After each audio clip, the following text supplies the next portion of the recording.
I spent a great deal of time researching clinics. I think I pretty much went through all of them in the Istanbul area, if that's even possible. And in the end, I wound up deciding on Vera, even though it was a close call. But I'm glad I decided on Vera. It's been one amazing experience, and I would highly recommend it. My name is Matthew Phillips. I'm from the United States. I'm a logistics engineer. I've been losing my hair for a while, and it's surprising how much that'll get to a guy.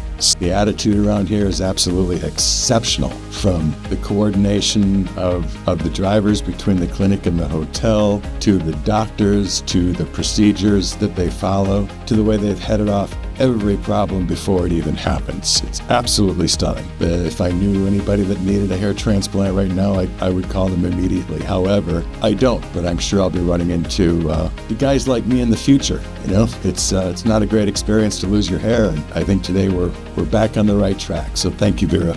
There isn't such a level of professionalism in America at this point, particularly in the medical field. It's not as streamlined. If I were to try to source a clinic in my country on the level of Vera Clinic, I think that I would probably be paying somewhere between $35,000 and probably close to $50,000. The translators were absolutely perfect. I was looking for the clinic where I wasn't going to go and make more of a mess or create a situation where I was going to regret it. And that can happen. That's why I felt most confident with Vera.